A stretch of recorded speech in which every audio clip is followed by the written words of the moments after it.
a problem here, and it's more than just Alvin streaming Punisher. When life begins to suck, who's reporting it? Luckily, got two friends who you won't forget. Coming live, Alvin and friend on survival. Laughing non-stop, case drops on a cycle. Louder than intrusive thoughts off an iPhone. How they make the world seem bright with the lights off? AFs, it might as well stay up. Lies being told like that dinosaur BS. Magnifying glass to the ground if they don't see us. Having the time, roasting your favorite pizza. Bougie ain't an option, it's the way. Take it to the grave, add moving to the place. You already know when they take the K's. Laugh the pain away, it's affirmative. CrimeCon Day 2 coming live from the booth. We have just got set up frantically because today we are focused on Tales from the Hood. These are this is our attempt to get mini-sode content, and sitting in front of us, long-time listener, contributor, yes, all-around homie, one Kamisha is sitting in front of us right now saying she has a story ready to tell to you, us, and all of CrimeCon. Kamisha, how are you? I'm doing great. I'm excited to tell y'all my story. Well, you know something? Without any further ado, Fran, let's just get into it, and we will try to cut down on jumping in and asking you questions before you finish. Yeah, okay. So you all had an episode where you're talking about the barbershop experience. We did. Going to the barbershop, how your barber swirl you around and put you in the mirror. Okay, so I have a short haircut, so I've had a barber now for like 2-3 years. For sure. So 2 years in, I go in, and we don't really like talk a lot. We just like It's keep business. it chill, you know, like whatever. He's cool. All right. So I go in one time, and he's talking about voting, why he can't vote. And I'm just like, why's that? So he goes, yeah, I got a charge on me. And then they were like, yeah, but they reinstate some rights. What kind of charges? Yeah. So he goes, not with mine. I got a murder charge. Oh. And I was like, All right. oh, look at you being bad. That's all I said. Yeah. All I said is, look at you being bad. All right. I like my barber. It's hard to find a barber. Yeah, I was going to ask you, how good is the haircut? It is amazing. Oh, Let then me you tell got to you, listen. hang in there then. Listen. I walk out of the barbershop, people are like, damn, you make me want to cut my hair. So I'm like, I got to keep the barber. Yeah. So this is November. I go back December, get my haircut, go home, spend time with family, whatever. I come back January, it's time for a haircut. So I text him, no response. Uh-oh. All right. So I message again. Yeah. No response. That's not my And barber. this is money. It's money on It's the not- table. Exactly. Yeah, He's responsive. I said to my fiance at the time, like, hey, man, my barber ain't respond. He's like, just mentioning. He's like, maybe he's busy. I was like, ain't no way. Yeah, He too not busy that to make money? Like, he responds. Yeah. So I decided to pull up to the shop because You need your he's haircut. not responding, Yeah. and I'm out here looking bummy. So I pull up to the shop. They like, oh, he had a family emergency. I'm like, okay. Can somebody cut my hair? All right, whatever. Well, you Come don't want to back get your hair cut again. by the first chair guy. Yeah, he is the first chair guy. It's Whoa. It's his shop. It's his shop. It's his Oh, shop. okay, got it. Okay, Yeah, that's different So- context Yes, than it's different different. barbershops. Yes. Yeah, Sorry. It's his shop. And he's first chair. People wait in line. There'll be other barbers there, and they don't go to them. They wanna go to will him. Wait to come to him. Yeah. Right. So anyway, He's the I one. go He's in. the one. This guy is the one. Yeah. Murder charge or Criminal, not. but he got a steady hand. Yeah. For sure. Well, damn. So okay. so I go in and I'm like, so where's Ray? They're like, oh, family emergency. My ass. Family emergencies don't last as long. Okay. So I'm like, that's so strange. But then I had looked up when he had told me what happened. I got a murder charge. I looked it up. So it was a drug-related offense, and he had shot somebody in the midst of said drug offense. So I decided, okay, he must have been caught up Yes. again. Yeah. You've been gone for 2 months. Well, listen, notoriously what I would say is, and whether it's true or not, for everyone, having a barbershop's a great front for being a drug dealer. Yeah. Not that I Oh, know yeah. from personal experience, but it's a cash business. Yeah. He launder And the clientele is Yeah. consistent. Yeah. So, it's a great place to launder money For if sure. you're into that kind of thing. Yeah. Not saying that, He may dabble. He Well, might have see, been. he made an offhand comment one time when I was like, somebody found money on the side of like driving to Miami, going to the Everglades area. And he was like, dang, people like that always finding stuff. If I found that or found money, I'd know how to flip it. And I was like, what you know about nothing? That was my response. But, it was like, offhanded, whatever. Yeah. So I go and I look him up, and they're like, there's no charge. He's arrested. Uh-huh. He is Pending. locked up. Pending. But there's no charge. It just says DEA hold. Oh. So I'm like, okay. Time for you So to I find wait, a new exactly. barber. So I look again, and eventually it goes, that he's been arrested for trafficking fentanyl and Oh, cocaine. oh, yeah, you're he's getting, gone. yeah. So I ain't had no barber. I walk around Yeah. trying to find a new barber. It was terrible. And then I found one guy, and he cuts my hair. He's good. I go back the next time. He not there. I'm like, where is he? He got arrested. I was like, is it me? Am Your I the radar's problem? off. Your radar's off. Your Wow. radar's off. But yes, so that's it. So now I have an actual barber. I told him the story. I was like, get arrested. I'm just going to grow my hair out. And that's it. So that's my tale. The anxiety that I have in finding a new barber. Exactly. Now, I can't do my main barber has been out of business for maybe like a couple months now. So before this trip, I had to go get a new barber. Yeah. Who was a white guy. Whoa. Made me super nervous. I said, I don't know if This is the plot of Barbershop, the I don't movie. know if he's going to be able to cut my hair how I like it. Mm-hmm. Now you judge. It's a little racist. I think he did pretty good. With I think the edges look great. So I was. So the barber I was telling you about is a white guy. Ah. He's a white guy. Okay. It's like the R&B conversation we had. White guys are taking Basically. over. They're starting to they figured out the formula Yeah. and they're starting to get Yeah. good. I'm like, all your friends black, your Yeah. wife black, everybody black. Uh-huh. Like, You okay. picked up some things. Right. Right. You Yeah. want you So, get it. Right. Yeah. Kamisha. That's my That was an amazing tale. Love it. I'm sorry that your barber got I'm sorry that your barber got jammed up the way that he did. Again, But maybe you'll get a great haircut in like 10 to 20. Yeah. right? I'm You like, know? dang, it's gonna get 20 years before I get a real clean. Yeah, when he gets back out, you'll be back on top, and so will he. Yeah. And then he'll be back in prison. For sure. Kamisha, Gosh, that's it. thank you Thank so you, much for thank you. stopping by. Thank you so much for supporting the podcast, and we love you very much. All right, I love you guys too. Thank you. Hey. CrimeCon 2023. We are here live at the booth with Sarah Ferris. Sarah Ferris from I have. Well, which one? We talked about this last night. I know. You have like 3 podcasts. Well, I thought you meant geographically. So From, I was gonna say London. yeah. It's like, okay. Sarah Ferris from London. Yeah, from New Zealand originally, but now live in London, and I have 3 true crime podcasts. Yes. The first 2 are actually con stories that happened to family members of mine Okay. that were discovered within a month of each other. So, never have a con artist in your life and then 2 come along at once. For sure. So I'll circle back to those 2 because they're crazy. And then I do a podcast called Stop the Killing with Catherine Schweit, who is the former head of the FBI's active shooter program. Ooh. Okay. Wow. And I know nobody expects me Yeah. to say that after Yeah. I say the other ones. Yeah. Or they've just met me. Yeah. Fair. So, so that is me. And how long have you been podcasting, and what brought you to podcasting, aside from the fact that it happened directly to you? Yeah, okay, so I'll probably circle back to my first podcast, which is Conning the Con. Yes. And so back in 2019, my little sister had swiped right on a guy on Tinder. Yes. She dated him for 6 months, as you do, Uh-huh. and he groomed her over that time.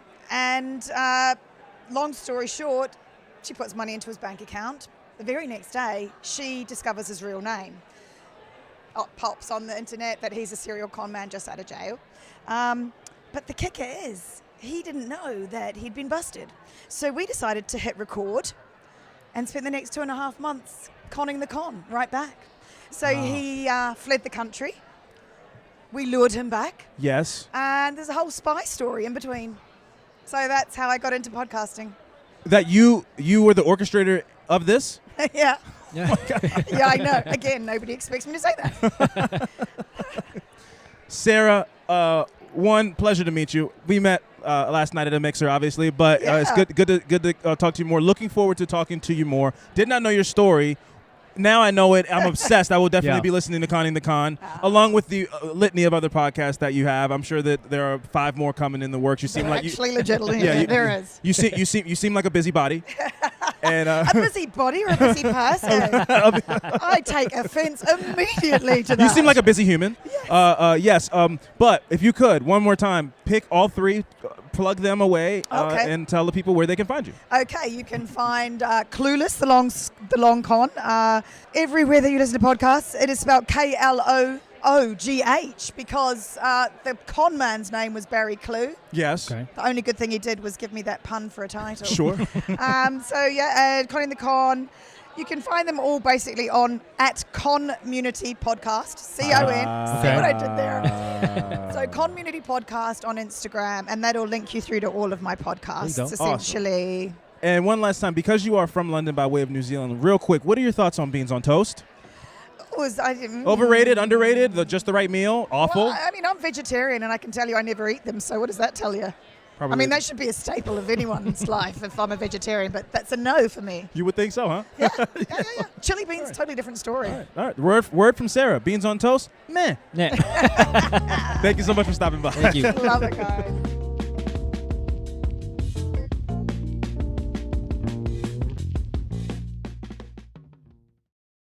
CrimeCon Day 2, we're just doing a quick check-in. Fran, Yes. I would say even though we did get a little bit tipsy and were hungover this morning, we got down here a little bit late, but it's been pretty chill Day 2. Yeah. Surprisingly. Yes. The day It's is too there's early, still a lot though. of day left. Yes, There's still a lot of yes, day yes. left, but so far it's been pretty chill. What are your thoughts? My What's thoughts- your head like, both mentally and from the many Jack and Cokes that you had? Oh, I'm great. You No. keep telling people I'm a lightweight. I never said those words ever You one have. time. You've been saying that the whole weekend. No. You've been saying that the whole weekend. I disagree. You've been saying it, but I'm fine. I don't have a hangover. I'm Awesome. My battery is full 100%. 100%. 100%. That's not Now, the case I will for me at say all. I am happy because you know what my intentions was coming to this, and that was almost already solved in like the first 20 minutes we've been here. We met some good connects a second ago. Yes. I'm a little excited about that. Hopefully that opportunity comes to fruition. Sure. So I'm good now. That put me in a good mood. Okay, good. Well, Yeah. I love a good mood, Fran, Yes. for Day 2. That's always good. What are some of your expectations now? It's Day 2. Shout out to also Kamisha, longtime Kamish. amazing listener. Yes. Also, shout out to Chiquita. She came down yesterday. Yes. We've met some OGs of our family of Yeah. Affirminators, and that is awesome. What are your expectations as Day 2 progresses into Day 3, the last day of CrimeCon? To get as much content as we possibly Hello, can. what's Hello. going? Hold on, shut up. Hi, Yes. how you guys doing? We have one mic here. There's 3 of you. Please, welcome to CrimeCon. How are you guys doing? Good. How are you? Great, fantastic. Your name is Sonia. Sonia, Jazz. Jazz, I'm Savannah. Savannah. Between the 3 of you, we do a thing called. They got one more. Oh, there's one. Get her in. Melissa. Melissa, Okay. Mel. Yes. Okay, Okay. between the 4 of you, I would assume we do a thing where we have people send emails in and tell us about tales from them growing up or just life in general that might have been crazy, spooky. Maybe you had a ghost encounter. Maybe somebody you thought there was Ooh, okay. My neighbor died a few weeks ago That's not fun. in his house, and he sat there for 2 days before anybody found him. I don't know how to. That was so cold and matter of fact the way you said it. I'm sorry. Was this a longtime neighbor, friend of No, yours? I just moved here 6 months ago. Oh, so this Okay. is, you have no attachment. No. So what was the vibe? Did it like creep the neighborhood out? Well, Was it so spooky? my alarm was going It's close to off. Halloween too. I mean, that's My alarm was going off at my house, so I sent my other neighbor over to my house to see who had broken in. Yeah. And he was like, "Oh my gosh, there's police cars at other neighbor's house." Yeah. And I was like, "Oh my gosh, they were there yesterday too when my husband got home." So then he's like, "Nobody broke in the house. Like my cats had pushed the door open." Anyways, so then he goes back home. He texts me later, and he's like, "I just wanted to let you know that our neighbor died." And I was like, "My gosh." I did cry though. Well, it's shocking news to find out Yeah. that somebody died in their I mean, you house. just moved there, and I know. Oh, and he it's so was- sad. They were alone for 2 days. He Nobody was came nice, over. Yeah. He didn't have any company. Oh, that's so sad. Savannah, thank you for that. The line of the weekend, I got to be honest with you. That was If so you cold. It was need so me, cold. Just call me. I'll join. It was very cold. Anyone else? It doesn't have to be creepy. It could be an interesting serendipitous story from childhood. Maybe there was you thought that somebody broke into your Okay. house, but it was just your mom being loud. My brother drowned in a pool when he was 3 years old. Oh my God. But no, he's alive. Listen. Okay. So, crazy story. Drowned. They were pronouncing him dead. Like CPR is not working. All the things, right? Uh-huh. He comes back to life. We take him to the hospital. 3 years old. We next Younger, day, younger. So you were there. Younger brother. I was 5. Yeah, so he's my Okay. younger brother. I was 5 years old. Remember it all. We get the next day. He's in the hospital. He tells my mom, "Hey, what happened to Grandma's dad?" And she's like, "Grandma's dad? I never met him. He died a long time ago." And he was like, he had a beard. He had long hair. He told me to go back to the light. Whoa. 3 years old. Whoa. That's wild. A kid can't make that up. No, a kid wouldn't just say that. Yeah. Whoa. Crazy. Wow. Yeah. Oh, you guys are. That's deep. Whoa. That chills. Yeah, you guys are 2 for 2. Does anybody want to follow that? got one more. I don't think I have a story.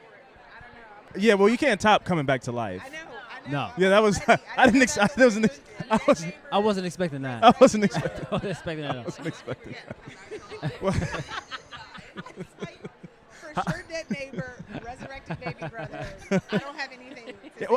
On that note, there's nothing to top. Please, everybody, one more time, your names and also what brought you to CrimeCon. If there's a specific case, one at a time. Go down the line. We're gonna start with Savannah.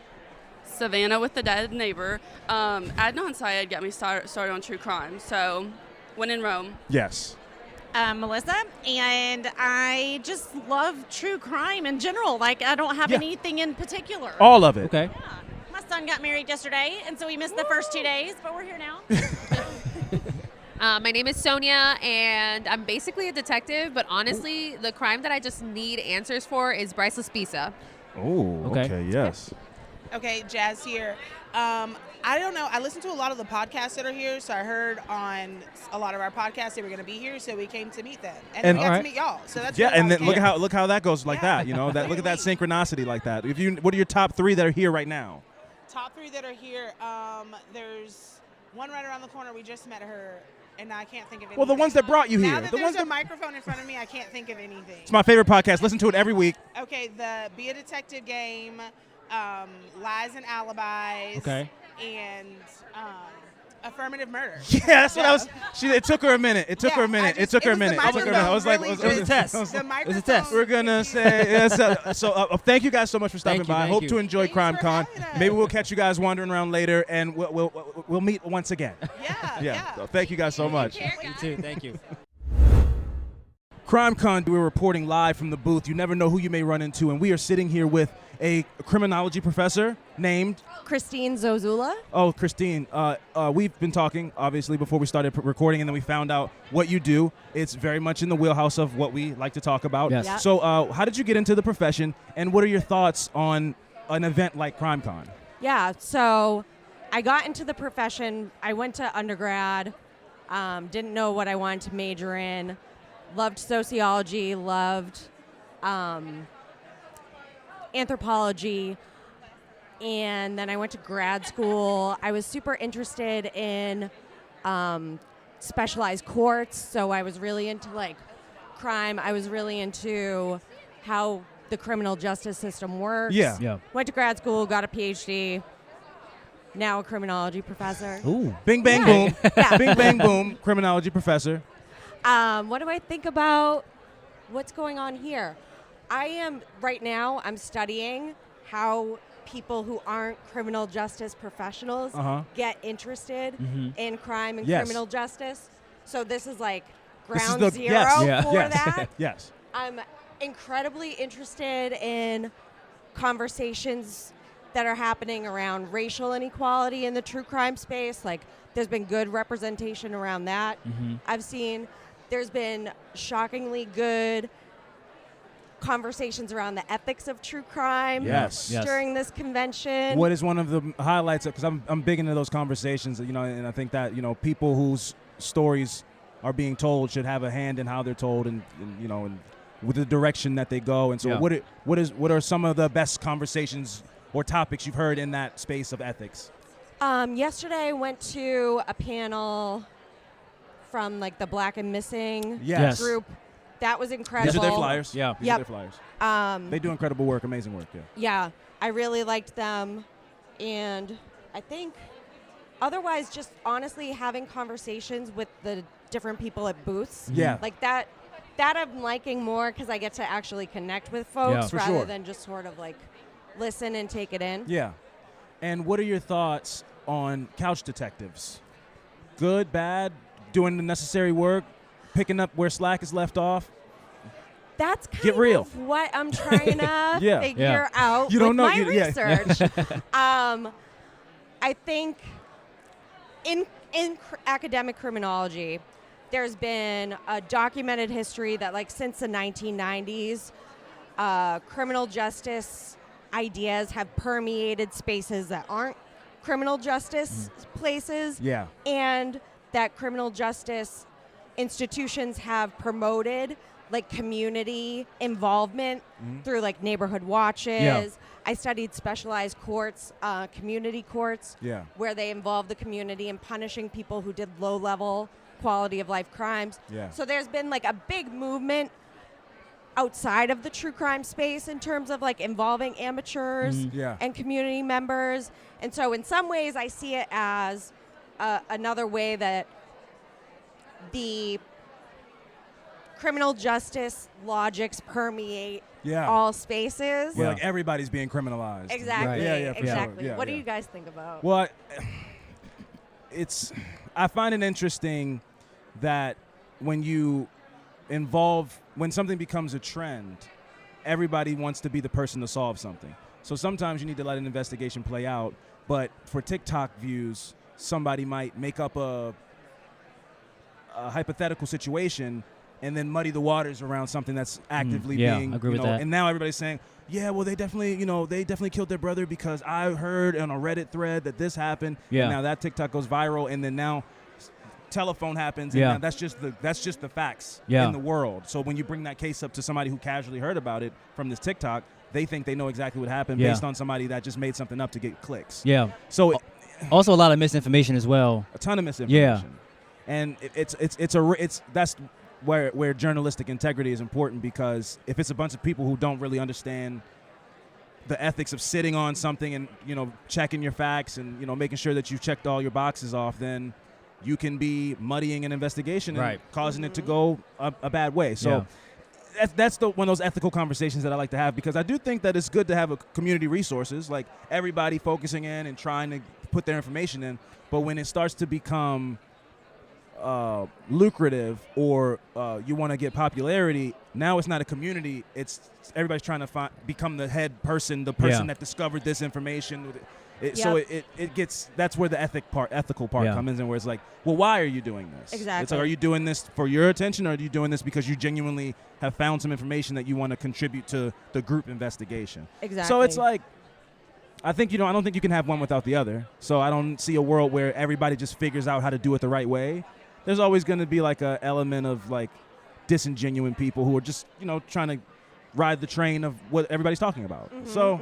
But also people have done a lot of good to help from their homes, from their couches. And so I guess you either take both or you don't take either. Yeah. So, I don't know. It's difficult. That makes sense to me. How about you? I agree 100% everything he just said, but I mean, like you said, there are pros and cons to those things. Like we've seen shows where like what was it? Don't Mess with Cats. Yes. It's kind of like that, and like that benefited. It helped solve the crime, and then you have other instances where, again, you can kind of mess up a case with misinformation going around, spreading around. And then also people have their own intentions as far as selfishness is, where it gets lucrative and money gets involved and popularity gets involved, and it kind of can mess up a case and ruin the whole thing. So that's pretty much what I think about it. Something you should investigate. I don't want to hold you up. But something I think you should look into, there was I don't know the podcast, and I wouldn't say it if I did, because I don't like to piggyback on people getting jumped on. I don't agree with what they did, but there was a podcast that was working with a family.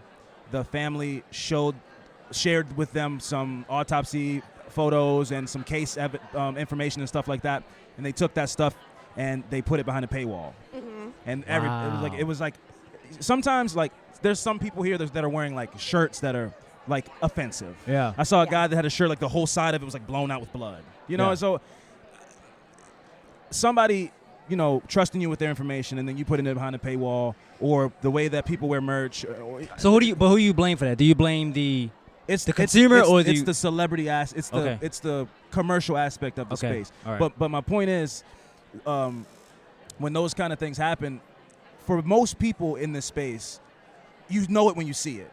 When a line has been crossed, I will stand up for everybody here. That I think for the most part, everybody here is like, when a line's been crossed when you see, like, this is wrong. I don't think there's not many things that would be like, I don't know, like, we agree to disagree that, this might be ethical or unethical, but that was one thing for sure. Like, for somebody to trust you to help them solve a case, and then you blatantly do something that's for your own financial benefit. It was very much like everybody condemned it. It was not received well, and I think that's important to call it out when you see it. Yeah. So there is like a weird juxtaposition of crime and trauma as entertainment. And good ethical people who want to help solve things that they think are wrong in the world. It's hard. And like there's a booth where someone's selling like skincare, like the the true crimification of beauty is an interesting thing. So I'm having a lot of cognitive dissonance, to be honest with you. It's an interesting space. You know, like I love to sit here and you talk about ethics. It's like we want to be a successful podcast. You know, like we want to make money and all those things and get our message out there and have people, as many listeners as we can. So I can never sit here and sit on an ivory tower and say that, I'm this ethical person, because at the end of the day, we are trying to make a successful path, telling other people's stories that are real. And we know that there are people out there that hear those stories and they're just like ghost stories to them. But doing it the right way and being able to just go to sleep at night and then being like, I'm not trying to benefit off of this by selling tennis shoes. Right? So it's like so you just got you gotta live with the unethical aspects of it that you kind of have to, because of the genre in and of itself. Yes. And then try your best to do the right thing. Yeah. And I think we can live with ourselves if we do that. Yeah. Yeah. Totally. I'm a criminology professor. It's like I'm living with the how am I making money off of? Yeah. Like how is my job connected to a system that's really not good? Yeah. You get it. Yeah. Christine, thank you so much for the time. This was a great conversation. I appreciate you taking a minute to talk to us. All right. Thank you.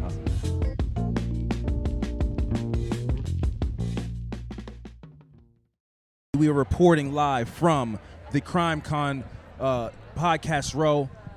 Right before us is a woman that I met on day one, a wonderful podcast based on the Freeway Phantom, an award-winning podcast with some fantastic information that I feel like people need to know. If you could take a moment to introduce yourself and please take it away.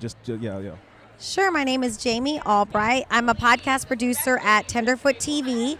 I'm also the mom of 6 amazing children. Yes. My husband and I have become advocates for an organization that's spreading awareness about a rare kidney disease that my sons have called focal segmental glomerulosclerosis. And we shorten that to? It's shortened to FSGS. FSGS. And if you could get into the conversation that we were having yesterday about how easy this disease is to identify, but how the information just isn't out there. Yes, absolutely. So I consider myself a very educated mother. And when my children were born, they were screened for sickle cell. As a black mother, I thought, okay, that's great. This is a genetic condition that could impact my children, and I'm aware of it. They did not have the trait. So you move through life assuming your children are healthy. Yeah. And then this can sneak up at any time. So the APOL1 gene is a gene that we all have.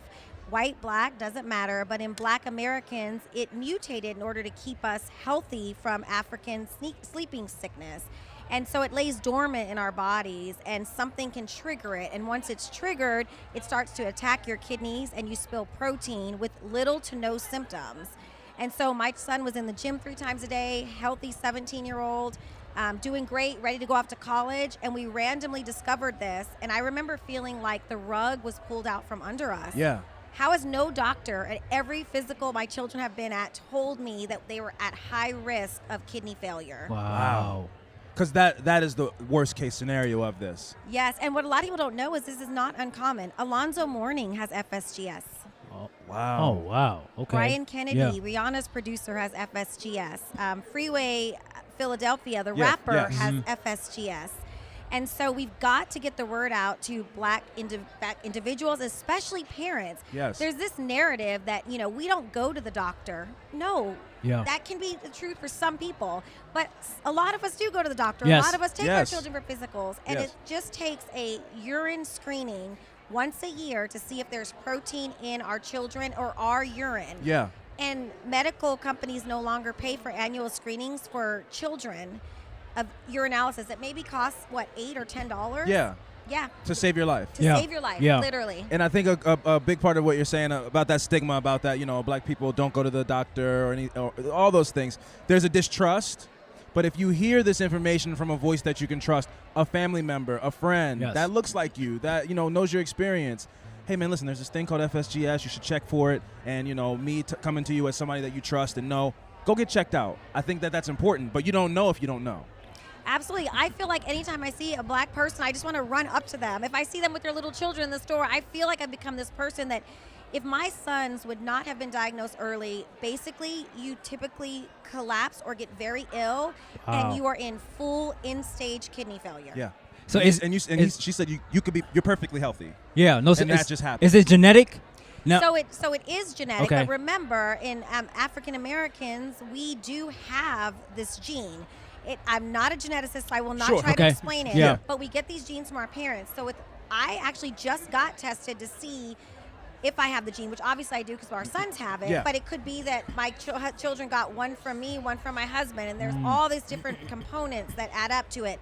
But I feel like anytime we've spoken to family on my husband's side or my side, it's been like, oh yeah, my cousin had some kidney thing. We don't have a lot of information because also there's so much shame around kidney disease, whether it's from the medical community saying, oh, y'all stop eating all that fried food. Yeah. Wow. I didn't even think about it like that, because I have people in my family that they have jaundice or things that and it almost is they're treated as if it's dirty or it's real. It's like a contagious sickness when you have kidney related things that might change things, circles around your eyes or anything like that, and it does have a negative connotation to it, and it also is often dismissed to it's a you thing. You eat bad, or stop doing this, or stop drinking so much sugar, or so I never thought about it from that aspect, but I know people in my family that we have a kidney thing. Yeah, because we had this conversation before about black people, the stigma of them not going to the hospital and stuff like that. And I remember a year ago I found that I had Gilbert syndrome, which is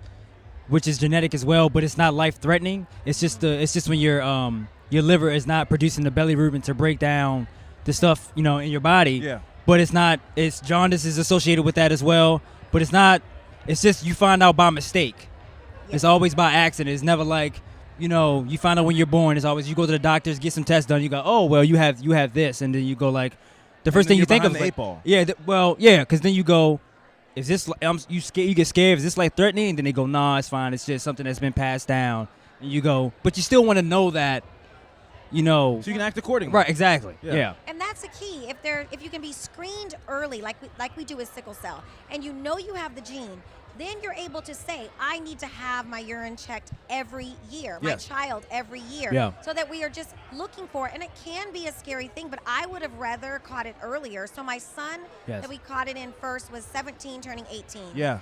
And he was at stage 2 kidney failure, not one symptom. Wow. So we were able to have all of our children screened. And then my son, who's 26, also got diagnosed, but we were able to catch his earlier. Yeah. And it makes no sense why the 17-year-old at the time would be further along than the 20-year-old. Yeah. And my husband's a research and development chef. My children have always eaten well. Yeah. And there's so much guilt even as a parent to me. Like, I never knew this. How could I have kept them safe? And so that's why I just feel this need to tell everyone I can about it. Yeah. That's why I wanted to have you over here. FSGS, it is a conversation that we should be having because you can save a life. Yes.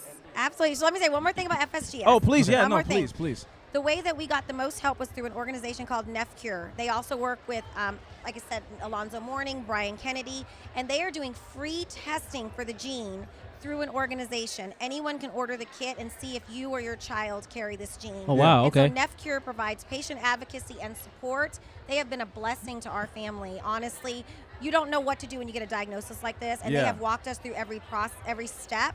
And my younger son is in a research study, and he is doing phenomenal. Yeah. He's feeling great. So don't be afraid to connect to any organization that can support you in testing and also if you're diagnosed with the disease. So I want to make sure I say that. For sure. But isn't it fascinating how there's all these worlds and communities out there that you don't know about until it affects you, and then you find out that there's all this support out there. You just didn't know the world existed, Yes. At our convention earlier this week for NEFCure, we actually spoke to the Historic Black Caucus. We were the Congressional Black Caucus. We were trying to spread this message for funding and things like that because honestly, when it's a rare disease, you're fighting for someone to pay for these research studies and this education, the educational piece.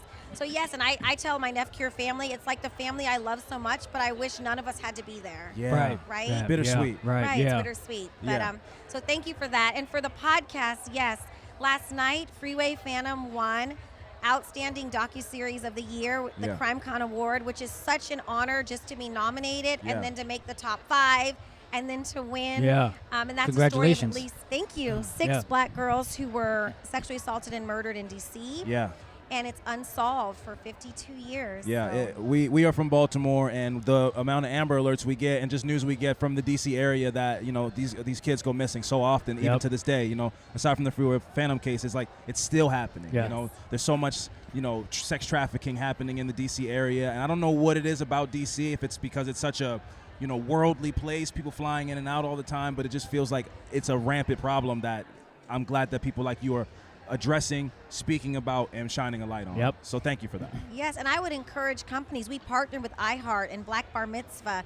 Companies need to fund these projects, like podcasters like you who are from the ground up, independent podcasters working hard. They need to fund podcasts like yours so that these stories can be told on a larger platform Yes. too. Yep. Well, I agree. Not for just selfish reasons, because you said us, but I fully agree. Sure. Thank you so much for your time. If you have anything else coming up, or if there's a follow-up to your highly successful, award-winning podcast, or anything in the world of any of the philanthropy that you're doing, please take a minute to plug anything. Yeah, I would just say support NEFCure if you can through your donations. Tenderfoot, we support an organization. I'm on the board of an organization called Season of Justice, and what they do is they will support families by funding billboards or flyers when they go missing. That is amazing. And they will also fund DNA testing to help solve cold cases. Wow. And I think it's the way the crime community is coming together through Season of Justice to support families so that every case gets equal access to law enforcement coverage and media attention. Absolutely. Wow. Thank you so much for your Thank time. you. It was a pleasure. Thank you guys for the work that you do too. Thank you. Safe travels. Oh, thanks. We're reporting live from CrimeCon. A wonderful woman named Alex Andrews just walked up to us to inform us about something really important. Alex, if you can continue, sorry to cut you off. Hi, Alex. Hi, I'm here with the Sex Worker Outreach Project Behind Bars, and we are raising awareness about December 17th, which is the International Day to End Violence Against Sex Workers. Yes. This is going to be our 20th anniversary coming up on December 17th, and this is a day that we memorialize all of the people that we have lost to violence in the previous year and even in the previous decades, because for so long that it's gone unrecognized and underreported. This event started in December 17th of 2003 in response to the Green River Killer, taking more than a decade to solve the cases of all of the women that went missing and were found murdered there. Yeah. And just the difficulty in identifying the people who are gone missing, and the lack of interest in finding the people who are responsible for their crimes. Yeah. A large percentage of people who go missing within the sex trades are people of color. Yes. There are so many situations of violence that occur. One of my clients was murdered in a Daytona Beach hotel room in 2017. Her name is Olympia Cerruti. Her killer was caught, but it took a long time, and they weren't really interested in covering a lot of the details of her life. She had experienced extreme violence. She had experienced a lot of institution and societal violence. She had been targeted by police for her own exploitation. She was doing everything she could to survive. She had 3 young children that suffer her loss incredibly. Yeah. She was separated from her family. This happens all the time, and it's always underreported. Yeah. And this is the day, December 17th, International Day to End Violence Against Sex Workers. It's put out by SWOP USA, SWOP.org, and SWOPBehindBars.org, Coyote, Rhode Island.org. Okay. And we are very much looking forward to raising awareness for this very important 20th anniversary memorial. Absolutely. We'll be sure to circle that date on our Yes. calendar. Thank you so much for stopping by and informing us of that, because that's very important what you just said. And we fully agree. Good to meet you. Same. Thank to you. Thank you so much.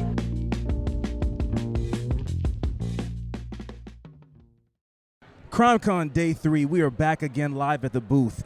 We had the fortune on day 1, I believe, to meet the gentleman standing in front of us, and he casually told us about his job, and it sounded really fascinating, and he took some time to follow up and give us a little peek behind the door of what he does for a living. Yeah. Please introduce yourself to the audience. Thank you for the time again. Oh, no problem. My name is Bryson Briles. A 26-year vet of the Army. Yes. My first 10 years, I was actually a tanker. Oh, wow. So I started off in tanks. Decided at that point it was time for me to switch jobs. Yeah. So I decided to go into counterintelligence. That's a pivot. Yeah, it's quite a bit of a difference. In tanks, it was one of those things where it's like, once you got used to the job, it was almost like a mindless job. It was just more like a mechanism, right? Sure. So it was what we call switchology, right? Got so it. you get in there and you can hit all your switches at any given time. You could do it in the dark, your eyes closed. It didn't make a difference. Yeah. It's like So- breathing. Yeah, it was like breathing. So it became a mindless job. So it was not exercising my brain at all. So I decided I wanted to do something that was going to be, one, better for my future, right? And it gave me some jobs after the fact and stuff like that. And but also allowed me to have a little more impact than being in the tank. Yes. Right. So because when I joined the Army, I was, 18? Okay, so when you're 18 and you're a young man, you just want to, go out and blow things up and have fun. Right. Right? So It gets old blowing things up. You wouldn't think it does. Really, but not really, no. That part actually doesn't get old. But it was always a lot of fun. But I joined the Army pre 9/11. Wow. Right. Yeah. So I joined in '95, and I didn't retire from the Army until 2021.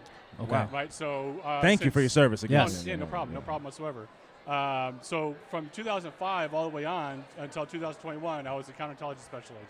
Now, when you say counterintelligence, we hear that on Jack Reacher and Homeland and those. What is the layman's definition of that to a person who just hears it and it's this buzzword? Right. So when it comes down to like the way the Army does theirs, okay. So we have two different categories. Basically, we would do. One is more on the tactical side, and one is more on the strategic side. Right, so on the strategic side, we do more of the actual investigations, right? We're looking for that insider threat. Okay, so we're looking for people that may be conducting espionage or sabotage, sedition, treason, subversion, things of those natures, right? So, and we're trying to stop those crimes from ever happening in the first place. Okay. Okay, so it's a little bit interesting because we will actually maybe investigate somebody before a crime has actually even started or even been committed. Wow. Right, so just based off of indicators that they portray. Yeah. Right, so things like maybe high affluence, right? So all of a sudden you have a specialist or someone that doesn't make a lot of money. They're making maybe $2,000 a month, and next thing you know, they're pulling up in a Porsche GT3 or something like that. That's a red flag. Yeah, there's a little bit of a red flag, right? So I was like, wait, how did you get that money? Yeah. Right, so we'll do a few checks to make sure things are okay. We obviously we have to have permissions. Yes. Right, so we submit up our report and it says here are some indicators that we're noticing, and then we get approvals to investigate, or we don't get approvals to investigate. Yeah. Right, so if we get that approval, then we can run certain checks and things of that nature, depending on the level of the investigation we're allowed to run. Right, so the more you find. The more we find, the more that level may jump up. Yeah. If we find enough from the very beginning, that level may already be jumped up, right? So it could become what's called a PI, which is a preliminary investigation. Okay. Or it could be a full field. And if we're able to run a full field from the very beginning, we're able to run every check underneath the sun. Oh, wow. Right? So if we're able to run like a PI, then we're able to run things like financial checks and things of that nature. Right? But if we're only doing what's called an LCA, which is a limited counterintelligence assessment, that's to find out more of, is this actually something of counterintelligence interest? And all this is all under wraps. All this is completely under the table. Okay, gotcha. No one knows what's going on. Right. Okay. We may investigate 100 different people in a year, and there might be only one case that actually goes through to anything. Yeah. Right. Okay. And if we find nothing on the individual, and we find out, oh, this is actually legitimate. Let's say that specialist that bought that GT3 Porsche. Yeah. Right. We find out he won a lottery, but it wasn't enough for him to be exited from the military. Yeah. Right? Or we find out he got an inheritance. Yeah. Or whatever case we know may be. a guy that won FanDuel. Yeah. Right. And got $100,000. Right. Or you won a car through a... Absolutely. Yep. Right? So those things do happen. But once we investigate, we find out that happens, okay, that's no longer an indicator. And they don't even know. They have no idea. It doesn't go in their record. It doesn't do anything. It just goes into a repository. This shows this person was investigated previously and for the reasons why that person was investigated. And that's it. Wow. Right? So, and because a lot of times you may not find enough evidence, but there was something there, but you're like, okay, there's nothing else we can find. We can't find any foreign nexus. Yeah. Right? Because we have to look at the foreign nexus piece.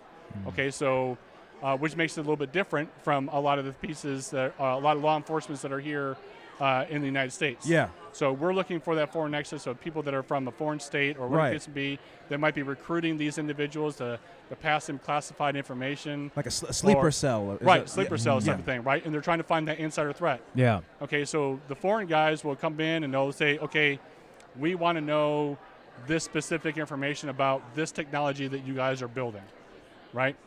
So they'll find that one person, they might have access to that information, and then find out those different vulnerabilities about that person, like maybe they're getting divorced, or maybe they had an extramarital affair. Yeah. Or they're doing something that's just, they can be blackmailed for. And exploit them. So, and then they exploit that person, and that person ends up, I'm screwed, I have to do this. Okay, Wow. they're gonna not tell on me if I do these specific things. Yeah. And that's when we start seeing those indicators. And it could be unclassified information even. It doesn't even have to be classified. So sometimes if they find the unclassified information, that's just not, it's for official purposes only. Right. Right? So it's not something that we can actually release to the public, but it's something that's still close hold, but it's not classified in any sort of category. But who you're giving it to. It's not secret. It's not top secret. It's not any of those things. But if you build up enough of those items, you can actually identify, hey, this is actually classified as secret or top secret even. Yeah. Right? So, which is the reason why like guys like Tom Clancy actually were investigated by the FBI. Like, what does this guy know? Right. So because if you ever read the I think it was Red October that Tom Clancy wrote. Okay, so he put enough information together through unclassified open source information where he was able to piece all these things together, and the book he wrote ended up being classified. Wow. Right, so he got investigated almost immediately by the FBI. Like, how did you get this information? Yeah. And so when he started showing all this people, like, this is how we got this I'm information. just diligent. Right. Yeah. I was just doing my investigative journalism. Yeah. Right, which is basically what he was doing. Now near the end of his career, he was actually teaching the FBI on how to do open source evaluations and try to find out what classified information we might be able to find about our adversaries. Yeah. Tom Clancy's so tapped in. He knows what's going on. Yeah. So how long once you got into the counterintelligence end of it, how long have you been doing that? I've been doing it since 2005. Wow. Okay. So all the way up until now, right? Yeah. So I retired from the Army in 2021, right? But then I started working as a defense contractor. Okay. And now all I do is I do consultations, and I also do instructions and training. Yeah. Okay. So I will write a bunch of different scenarios, whether that's a collection effort or whether that is a liaison that we might be doing with the host nation for whatever country we might be in. Yeah. Meeting with our embassy personnel and how we actually have those meetings. Or it might be an investigation that we're actually conducting. And I'll write those different scenarios, and we have a role player that comes in like an actor, and they'll act those different roles out, and so we can get practice and make it feel more like real life. Yeah. Wow. And then they'll actually write their reports and things of that nature, and they go through it that way. And that's what I do now. Yeah. Right. So, and I really enjoy it because it's one of those things where I get to mentor the younger generation, For sure. the newer agents, and sometimes the older agents as well. Yeah. Because it doesn't make a difference on how many years you've been an agent. You're always having a different experience. Absolutely. Right. So, like my first 10 years as an agent, I was only tactical. Right. So I had never actually even did an investigation until my 11th year mark. Right. Right. So, in my very first investigation, I get to over into Germany and into Hohenfels. I'm part of the Hohenfels field office over there. Yeah. And I get there, and it was like a week later. I just got done in processing through the unit and stuff like that. And my boss comes up to me, which is, we call him the SAC, right? Yeah. Which is the special agent in charge. And when we have, he comes up and he says, "Hey, I got to leave. We have this case going on. Yeah. And you're going to conduct the subject interview."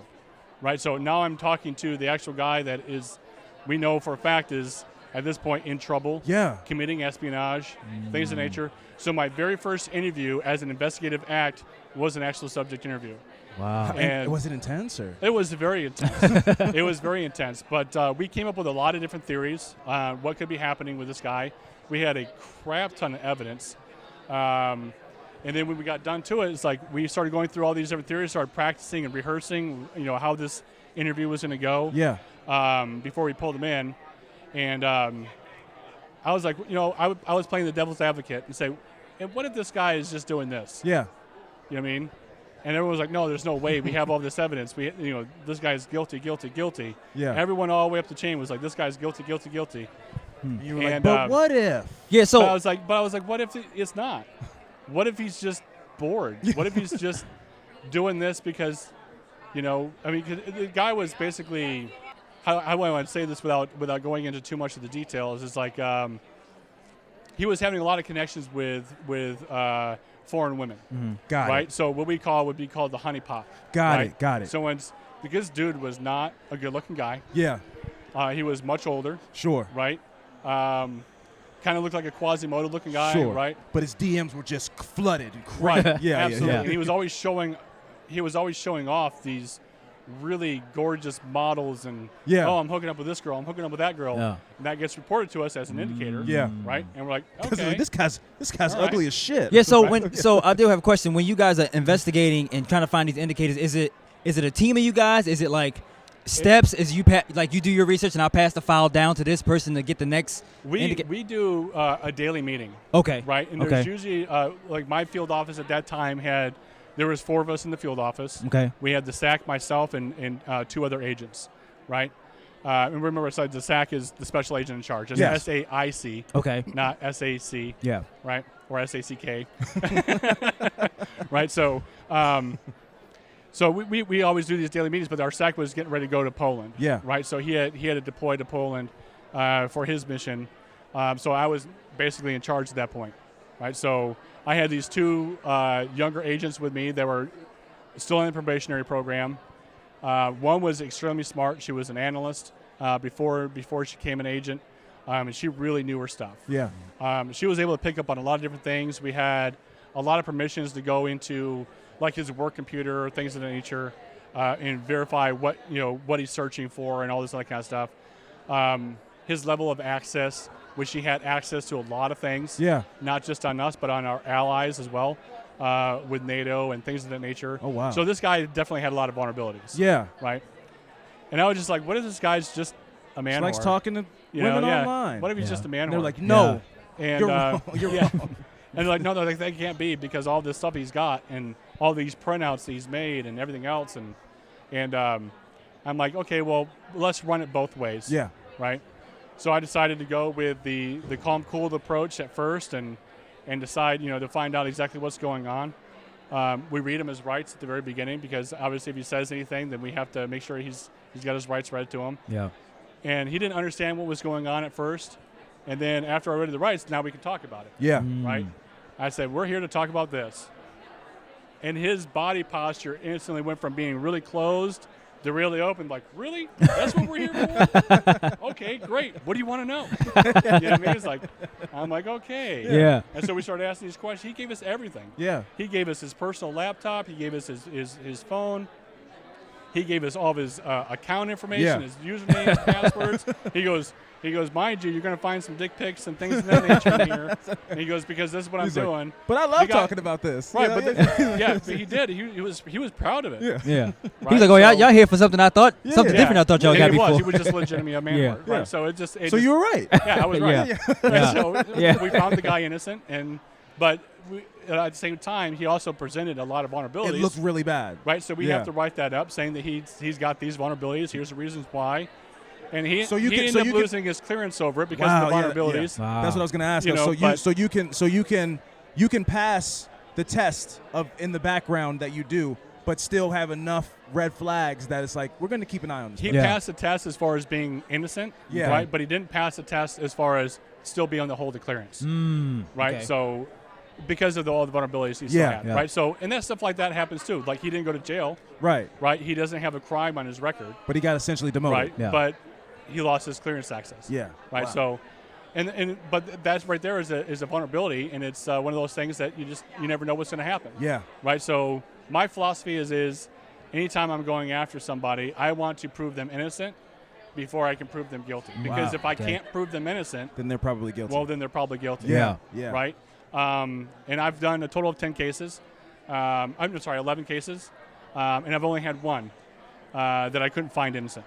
Wow. Right. Wow. So, and because the majority of those things that you're looking at is, just all these different vulnerabilities out there, Now, I didn't finish that case where I couldn't find the person innocent. Yeah. So I don't actually know what happened to that case. Right? So because once I'm no longer in that field office, I no longer have access to that file. Right? So I can't identify if anything ever happened. Because maybe they found more evidence later that says he was innocent. Yeah. I had no idea. Wow. So. Wow. So, Bryson, thank you so much for your time. Thank you, man. Before I let you go, I really would like to get your thoughts on this. In the time that you've been doing counterintelligence, what are your thoughts on the advent of how social media and the internet has become so intrinsically woven into how people function in society? Do you feel like that's made your job easier or harder? Ooh, that's a good question. That's a really good question. Both. Easier for us to find vulnerabilities. Yeah.